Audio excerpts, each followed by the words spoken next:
What is up, folks? This is Sean, and welcome back. It is now Friday, um, June 14th, 2013, and we are just one day removed from E3 2013. I'm here giving a little voiceover of all of the footage that I've given yeah, previously. Ones that I didn't really feel comfortable with, just letting ride. I mean, there's so much scattered footage going on here.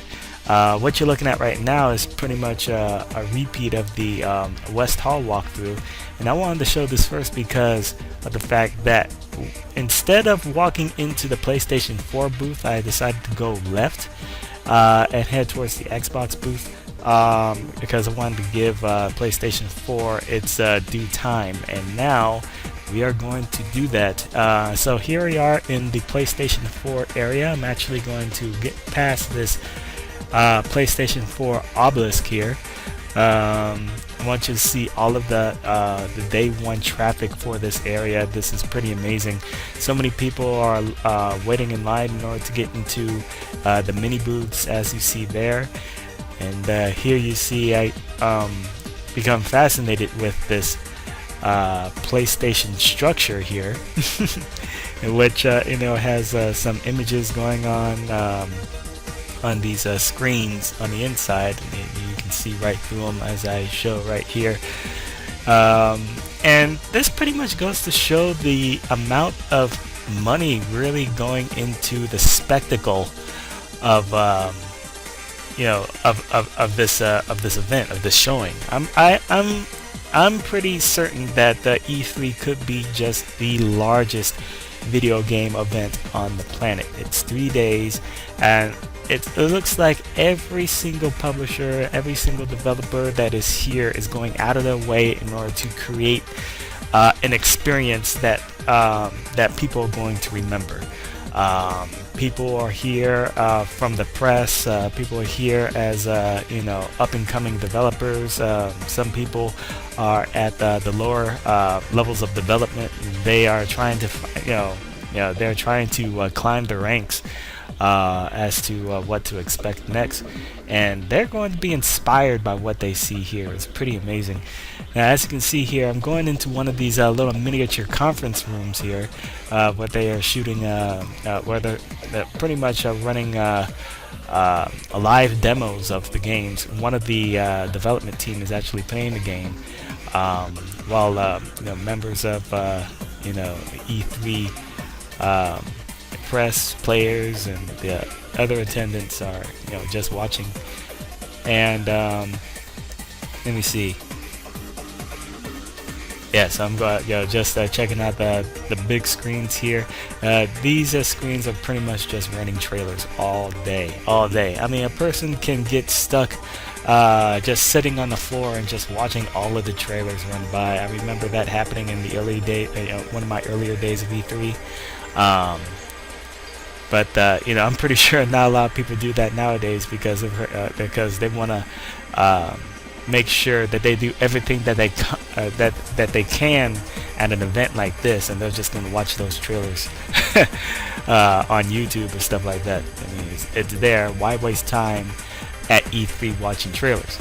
All right, so here we go. We're in one of the other demo areas. Is one of the open conference areas in which they're just showing a whole bunch of demos. This is a set.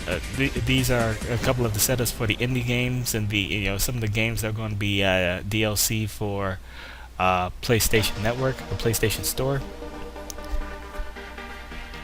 And we're about to head into day 3, in which I take another walk around. What you're about to look at right here is there's a dive kick tournament in progress. There's just they're bringing in a whole bunch of people from development and people from from the audience. They're fighting against each other in this very simple fighting game, and it's getting a lot of buzz. It has been ever since it the co-creator is actually the one of the head guys in Shoryuken.com. His name is Adam Keats Hart. He brought it over to a major tournament, and ever since then it's been getting a lot of buzz. A lot of people want to find out more about it. A lot of people just getting into the idea of having a game with only 2 buttons. But anyway, here I am walking around, getting more exposure for the some of the games that I didn't touch on the last time. Here I'm looking at the Drive Club one, which unfortunately I did not get to play while I was there. I guess I'll be looking at a couple of more trailers in order to get an idea as to what the game is like. Yeah, that's the Drive Club area in a nutshell right here. Spinning around, taking a look at all of the day 3 traffic. Now, usually on day 3, which is the last day of the exhibit,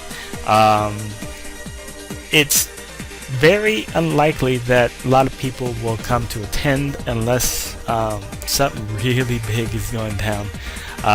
Usually there's a lot more foot space. You can get from place to place a little bit more easily, but that is not the case. So many people are here checking out demos. And here I am inside one of the conference rooms right now. We're checking out Assassin's Creed Black Flag.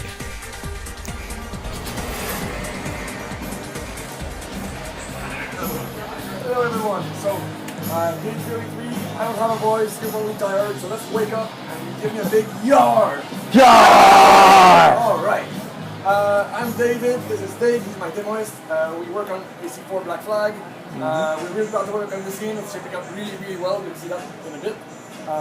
It's a huge game, it takes place in the Caribbean Sea. We have over 75 locations, completely free roaming, so you'll be able to explore Havana, Kingston, Nassau, as well as Coconut Islands, underwater shipwrecks, fishing villages, smuggler caves, Mayan ruins, and much, much, much, much more.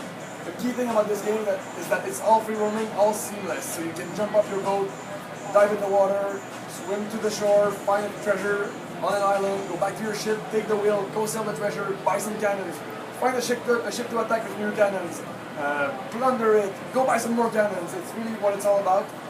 We have this full pirate game loop on top of a really, really good Assassin's Creed game. So yeah, you'll see that in a bit.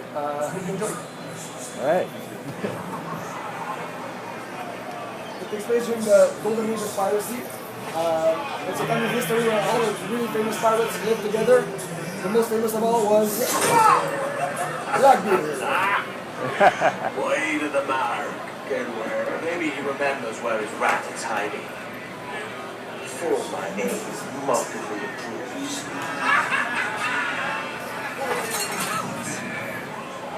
I flushed him out. I'll catch you up, Thatch. This is a full-on pirate party. So in that spirit, if you see anything you like in the demo, give me some positive energy and feel free to yar at the screen, at everyone. Alright. You hang tight.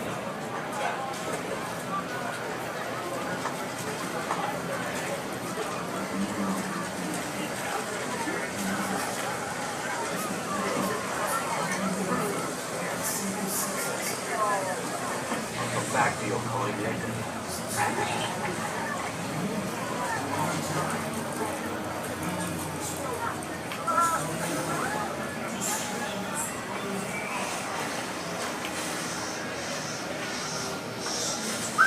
Hello? Pat! Lieutenant! You out here? Jenkins, what's the news? It's damn near a riot out there. And I reckon Kenway suspects something. He don't miss much. Who's that? A surgeon who brings some of those sandwiches and talk Jenkins. Look sharp. Stevens, make certain there's no surprise. That's a true cover system right there. Secure the other side and watch the mark.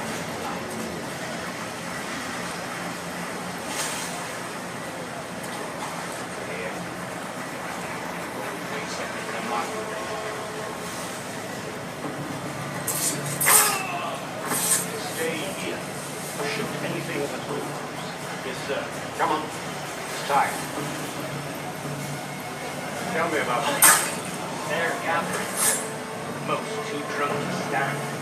That will Hey, so far in this demo, I'm not seeing any HUD whatsoever. These savages. Yeah. Have no fear, soldier. So this game could forego the whole ever-present HUD altogether, which is pretty cool. What about that? They've been pressing him hard all night, but he's not broken yet.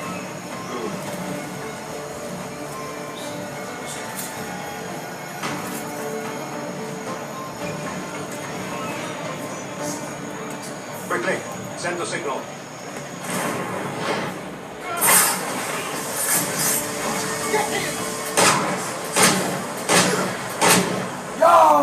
Oh my goodness. What the devil?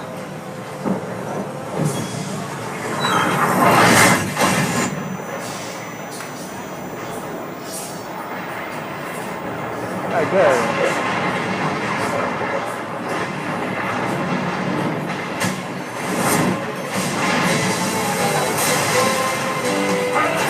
Oh my goodness. Of the day, lads!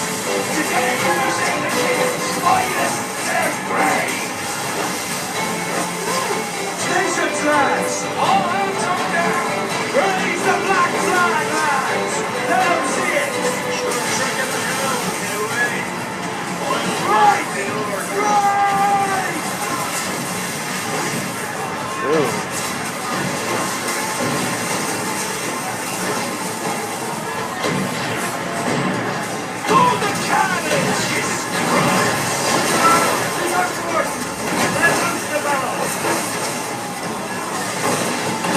He's a big bastard! Go down the shore, lads! Fire! Aim at the waist! Bring that beastie down!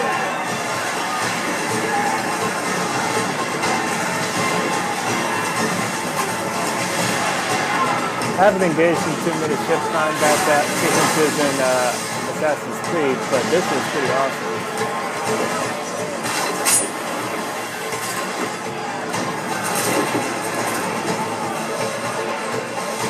Still no HUD on screen.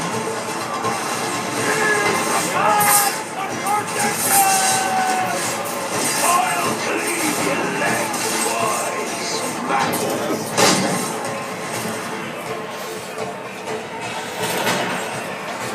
We're outnumbered, mate. It's not the first time, Kenway. It won't be the last.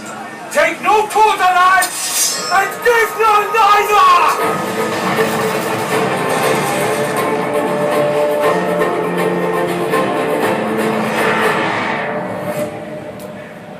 Sweet.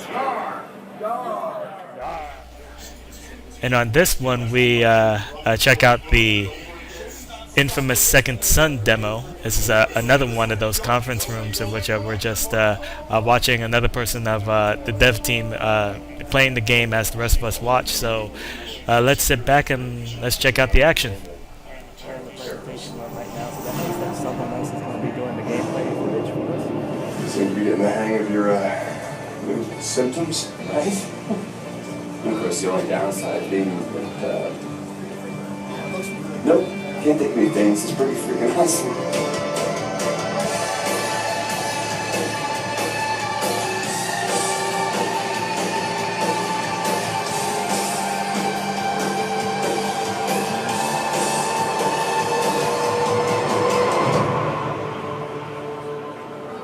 Alright, I got this whole thing figured out. We hit the town, we swing by the Space Needle, we wanted to see it, then we went back home to save some lives. You realize when we hit the town, there's a fair chance the town's gonna,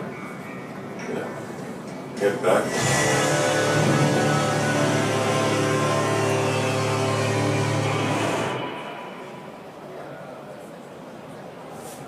All right, hello.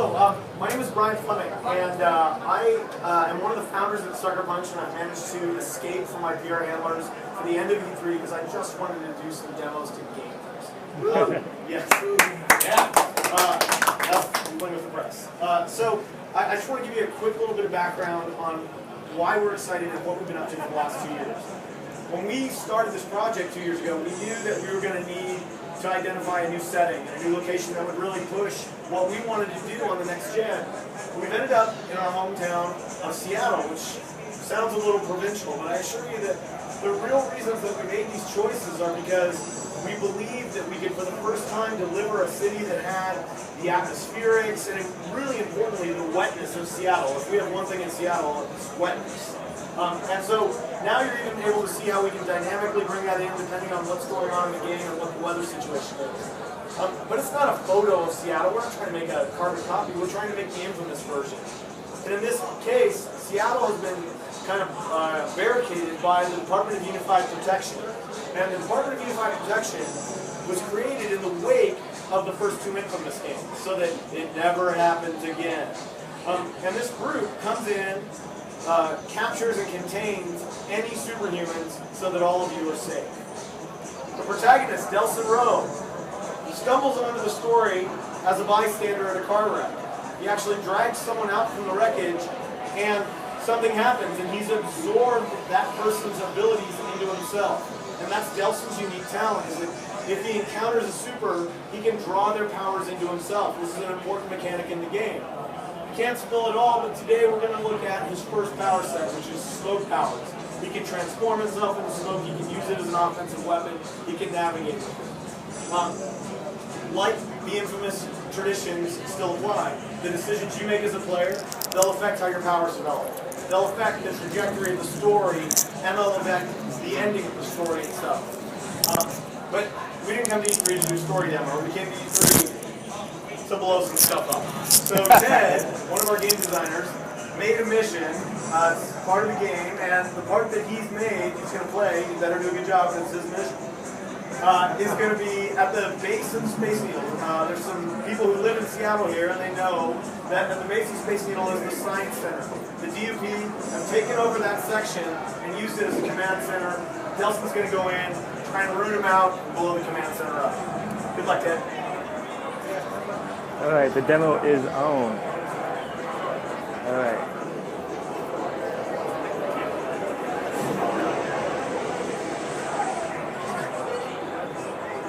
Yeah, it looks like we already have a default power. They call it smoke, but no, it's a type of fire power.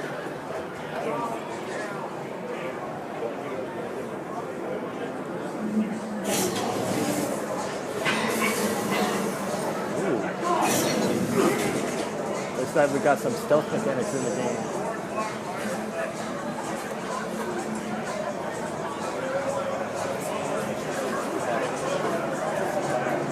Seeing a lot more real-time lighting effects in the game.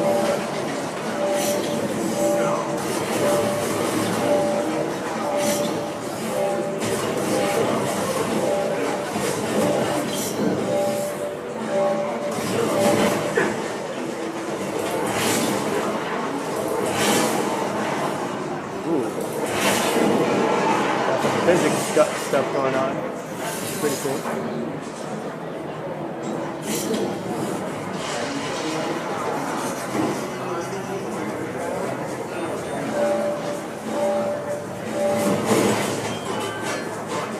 There's definitely a stealth mechanic in there because every camera is setting off an alarm, which seems to attract some resistance.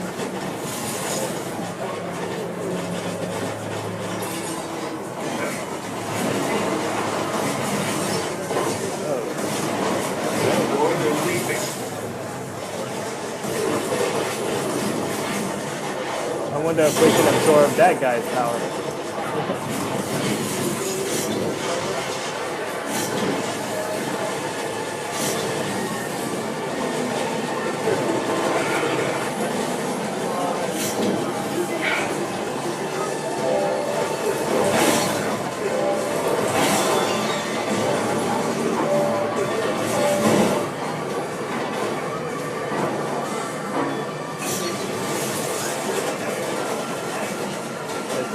He's a free runner as well.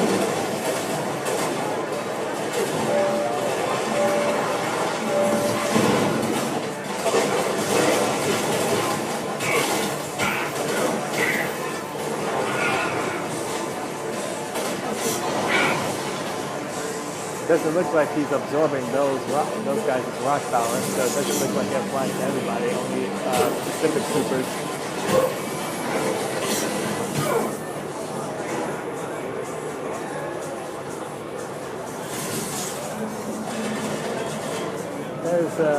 definite graphic upgrade from the first two Infinite grades that I'm seeing here. This game does look amazing in motion.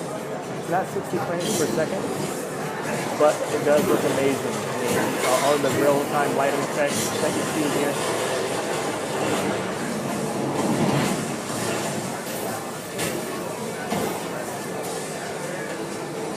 So Ted's done a pretty good job wiping these guys out. We've arrived at the command center. He's going to go up, and it's worth noting just a little detail here. He's going to go up and he's going to use on the DualShock 4 the touchpad to grab the core and hold it up, and hold it there while he blasts it. Alright.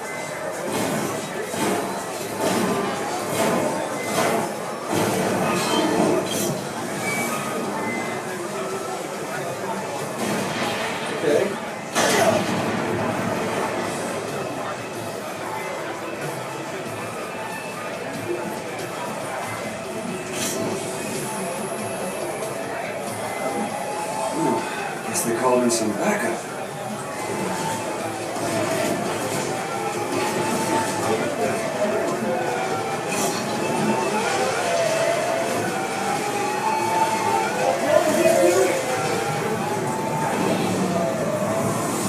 Oh, shoot.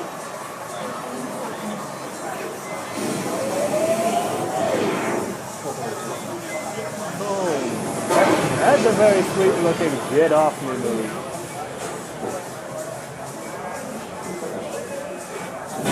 All right, good job, Ted. Quick note, game's available in the first quarter of 2014. The second note, there's nothing CG here. Everything you saw, the movies and stills, all out of the engine. And third thing, you know when you put a giant bright red Tyrannosaurus Rex statue, it's going down at the end. So good job, Ted. Thanks, everybody.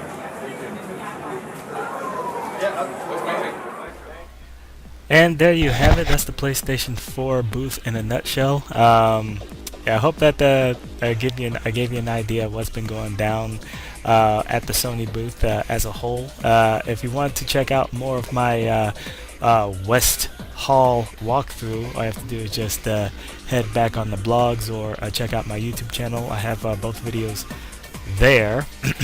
And yeah, just I mean, just by looking at the scope of everything going down here, all of the conference room, conference demo rooms, the huge stages, the trailer screens, all of the other demo booths going on down here, all of these kiosks, it's quite evident that Sony pretty much took up the majority of the show floor space, and they, used every single bit of it to maximum efficiency. I mean, everything that went down at the Sony booth was just so memorable.